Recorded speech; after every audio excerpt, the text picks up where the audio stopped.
Brent the Great.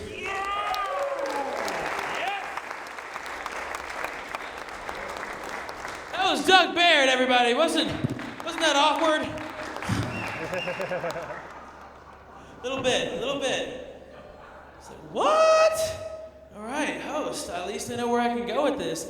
Oriental Theater Late Show. You might want to turn down the volume because I get a little loud.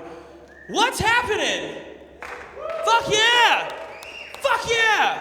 Y'all have literally sat through 3 hours of comedy, I think, if y'all are still here from the first show. That's impressive. I don't even like to sit through comedy that long. That's annoying. Anyway, I'm gonna get on topic here. Oh, hey, look at you. Good. I'm just fucking glad to be here and see people again. I'm fucking good to be back in America, to be honest. I was just down in Texas, and holy shit. Fucking A, Texas sucks. Oh my God. Oh, that place is horrible. I was down there, I'm driving, this guy sees my license plate. He goes, "You from Colorado?" Yes, I am. He goes, "Let me ask you a question. Why is it you Colorado people say Colorado funny?" I'm like, "What are you talking about?" He goes, "Well, y'all call it Colorado. You call it Colorado, right, foreigner? You know, the Indians didn't call it Colorado." I'm like, "Yeah, I think you're right. I think they called it home."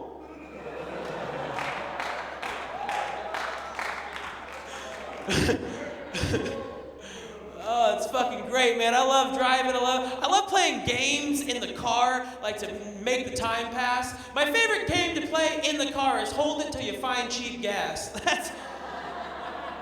That's a tough one to win right there. Fuck up your seat real quick. It's odd. But anyway, I love that. I love to drive way more than fly, because flying always pisses me off because they stop you for these weapons of mass destruction. I'm like, what are you afraid I'm gonna do with this? You afraid I might fucking tamper with the laboratory smoke detector? You afraid I might call for an encore from the stewardess for the seatbelt instructions? Yeah, baby, lift the flap and slide.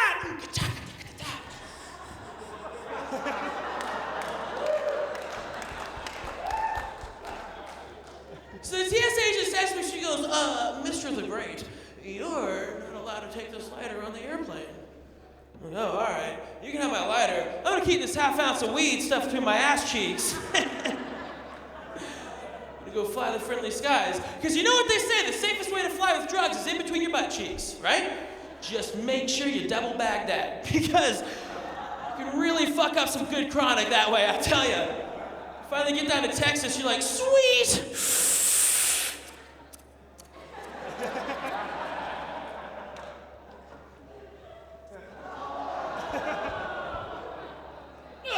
God, it burns.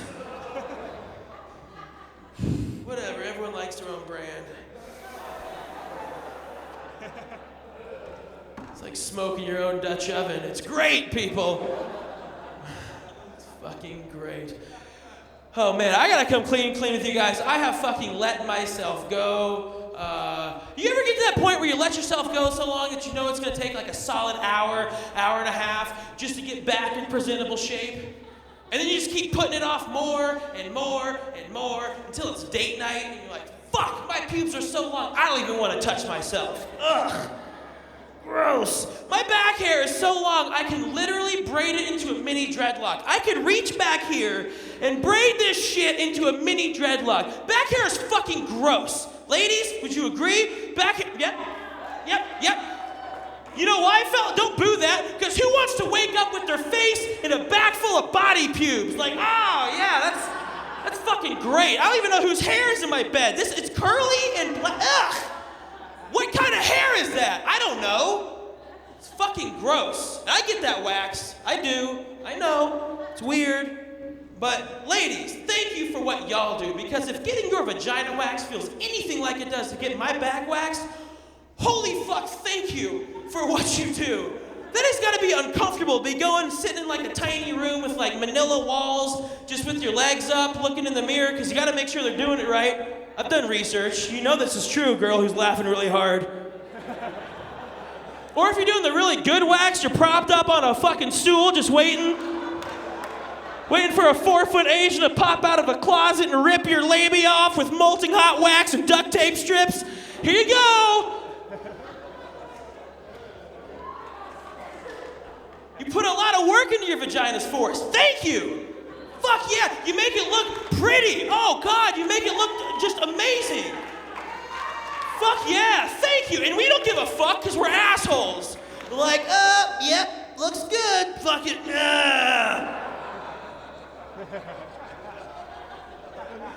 You give us blowjobs, ladies. You give us blowjobs. Fuck yes. Blowjobs are gross. Think about it. You know, about 75% of the time, the first time they're putting a dick in their mouth, it's not freshly cleaned.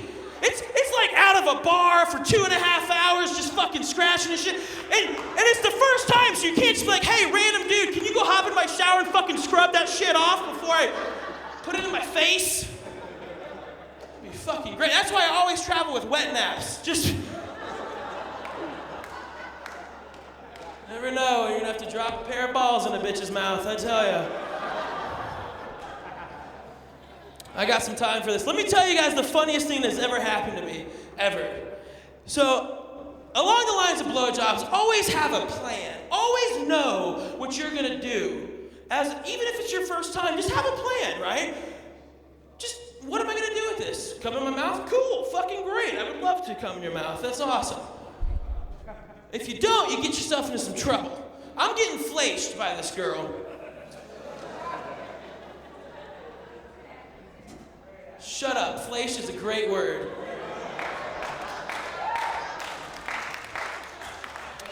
I'm getting flashed by this girl, and she's like, don't come in my mouth. I'm like, all right, I won't.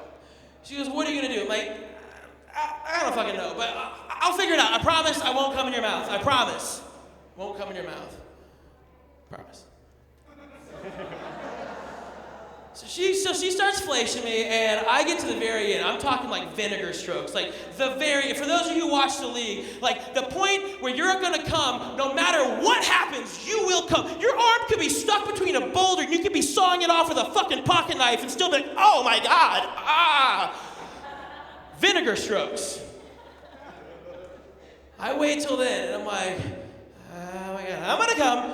And she freaks out and avoids this like she's opening a bottle of champagne.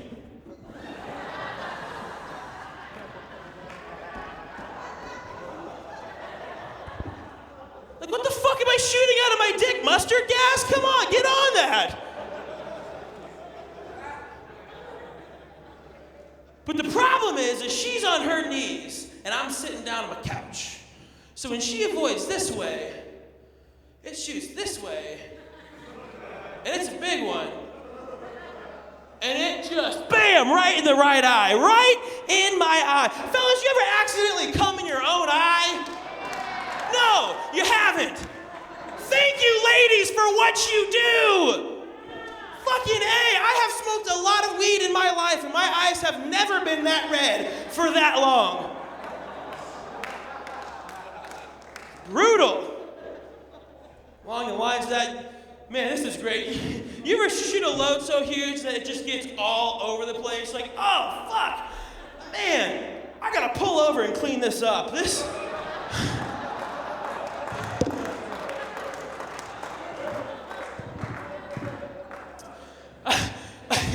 I recently got bad instructions in bed, which is weird because you would think any instructions are good instructions, right? Wrong, wrong, wrong, wrong. She said, slap my ass, right? Not a huge request. If you're hitting a doggy style, no problem. Like the hand, fucking slap it like you're hitting it fucking racehorse style, and you just keep going. That's easy. It's easy. What if she's on top and I'm on bottom? That's a whole other mathematical calculation I gotta figure out. Because typically when I'm having sex, I'm normally drunk, and she's typically bigger than I am, and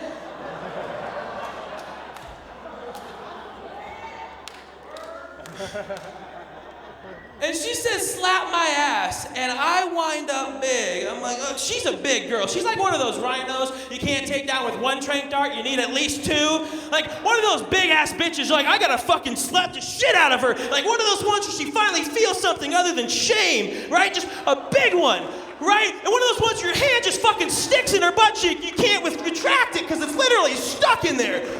Big one. So I go to slap her ass. She's like, slap it. I'm like, okay, I can do that. And I go to slap her ass, and I miscalculate her hip gyrations with my hip gyrations. And I catch my right ball in between my hand and her butt cheek. Do you have any idea how hard it is to maintain an erection when you feel like you're gonna throw up? No? Yeah, well, she does. And I don't think we should call them condoms anymore either. I think we should call them dream catchers.